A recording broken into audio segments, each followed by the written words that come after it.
आपको बताती हूं कि आखिरकार ये जंग किस तरीके से शांत होने की कगार पर है, लेकिन डोनाल्ड ट्रंप इसे भड़का रहे हैं क्योंकि मिडिल ईस्ट की जंग फिलहाल शांत होते हुए नजर आ रही है।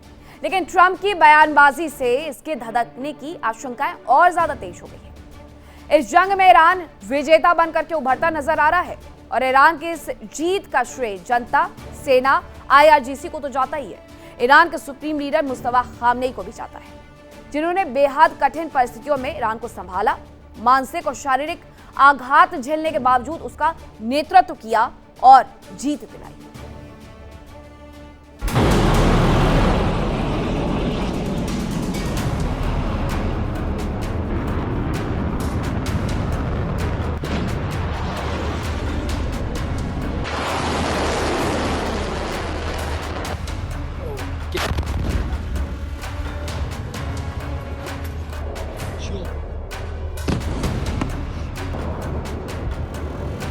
मुज्तबा खामनेई, ये नाम आज अंतर्राष्ट्रीय मीडिया के लिए नया नहीं है, क्योंकि यही वो शख्स हैं जिनकी वजह से आज ईरान के सिर पर जीत का सेहरा बंधता दिख रहा है।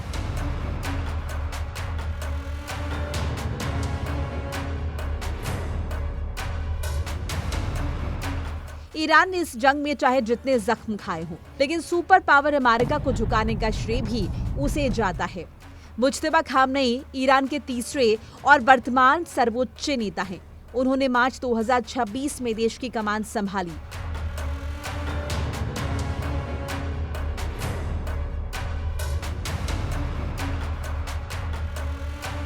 अट्ठाईस फरवरी 2026 को अमेरिका इजराइल के भीषण हमलों में अपने पिता अयतुल्ला अली खामनेई को खो देने, परिवार की मौत और खुद भी बुरी तरह घायल होने के बावजूद मुज्तबा खामनेई ने हौसला बनाए रखा।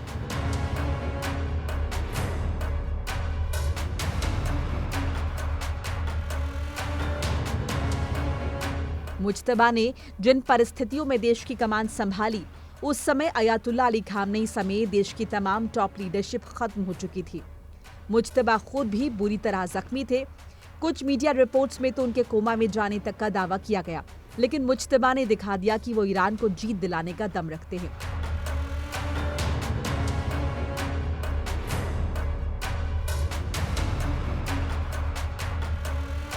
मुज्तबा ने जंग के कठिन हालात के बीच ईरान के सैन्य और प्रशासनिक ढांचे का नेतृत्व किया।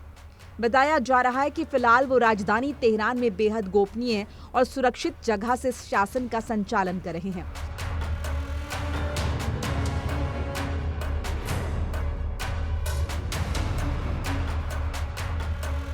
सुप्रीम लीडर चुने जाने के बाद से मुज्तबा खामनेई सार्वजनिक रूप से नजर नहीं आए। उनका कोई ऑडियो या वीडियो संदेश नहीं आया। उनके केवल लिखित संदेश आते हैं। मुज्तबा खामनेई की सुरक्षा का जिम्मा IRGC संभालती है और वो ही मुज्तबा और प्रशासन के बीच ब्रिज का काम करती है।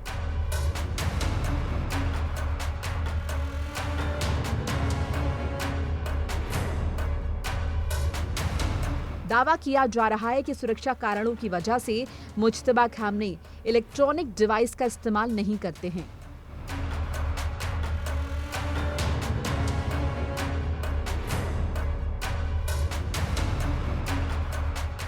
मुज्तबा खामनेई का जन्म 8 सितंबर 1969 को ईरान के मशहद में हुआ था। उनका पालन पोषण 1979 की इस्लामी क्रांति के दौर में हुआ। मुज्तबा ने तेहरान के प्रतिष्ठित अलवी स्कूल से पढ़ाई की।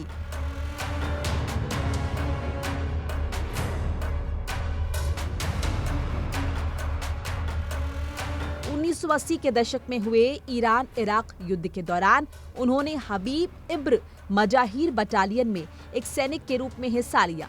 यहीं से उनके भीतर सैन्य रणनीति और देश की सबसे शक्तिशाली सेना IRGC के प्रति गहरा जुड़ाव पैदा हुआ।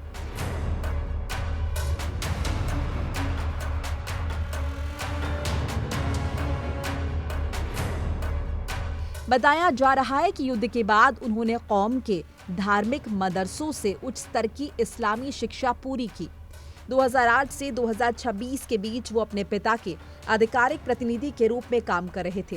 वो पर्दे के पीछे रहकर देश के खुफिया तंत्र, चुनाव प्रबंधन और सैन्य नियुक्तियों को नियंत्रित करने वाले सबसे शक्तिशाली शैडोमैन बन चुके थे।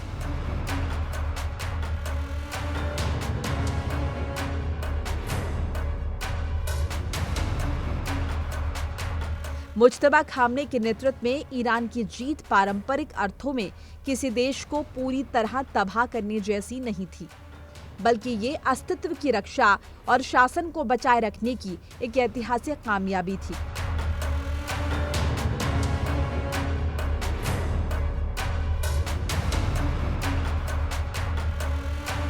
सत्ता संभालते ही मुज्तबा ने सेना का मनोबल गिरने नहीं दिया। उन्होंने अपने पहले ही संदेश में सशस्त्र बलों को दुश्मन को सबक सिखाने का आह्वान किया, जिसके बाद ईरान ने होर्मुज को ब्लॉक करने की धमकी दी और जवाबी मिसाइल्स दागी।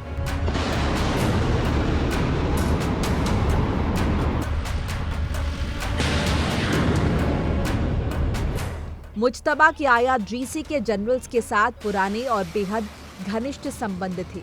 इस तालमेल के कारण युद्ध के मैदान में सेना और धार्मिक नेतृत्व के बीच कोई मतभेद पैदा नहीं हुआ और पूरी ताकत से विदेशी हमलों का मुकाबला किया गया।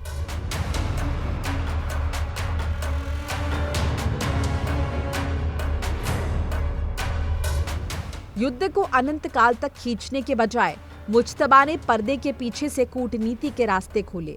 अमेरिकी और इजरायली हमलों के भारी दबाव के बावजूद उन्होंने शासन को बिना झुकाए एक सम्मानजनक शांति समझौते की जमीन तैयार की।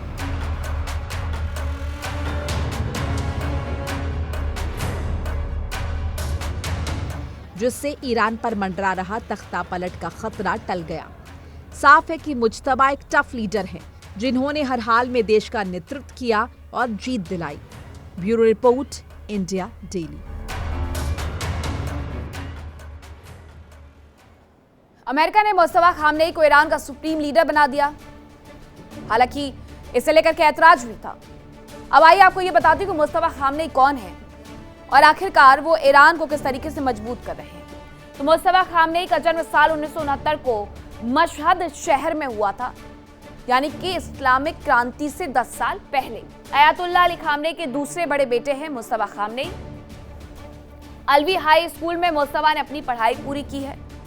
अपने पिता के साथ भी काम में हाथ बटाते थे। कौम में रूढ़िवादी धर्मगुरुओं से उन्होंने धार्मिक शिक्षा भी हासिल की। इराक से युद्ध के दौरान हबीब बटालियन में थे मुस्तफा। अयातुल्लाह अली खामनेई के साथ उनके दफ्तर भी जाते थे, उनके काम में हाथ भी बटाते थे और IRGC के साथ उनके अच्छे संबंध भी थे। और डील पर साइन हो जाने के बाद इस वक्त की अहम जानकारी यह है कि पीस डील के बाद हॉर्मुज से शिपिंग ट्रैफिक शुरू हो गया है। सी माइंस की वजह से शिपिंग ट्रैफिक बेहद कम है। फिलहाल रोजाना करीब 15,000 ही जहाज यहां से निकल रहे हैं और हॉर्मुज के करीब 600 जहाज अभी भी फंसे हुए हैं। लेकिन ये डील साइन हुई है तो लोगों ने थोड़ा सा राहत की सांस जरूर ली है, लेकिन सी माइंस ने अभी भी मुश्किलों को कम नहीं किया है। सी माइंस की वजह से मुश्किलें लगातार बढ़ी हुई हैं। शिपिंग ट्रैफिक थोड़ा सा कम नजर आ रहा है, लेकिन रोजाना यहां से 15,000 ही जहाज निकल सकते हैं और हॉर्मुज में अभी भी करीब 600 जहाज फंसे हुए हैं।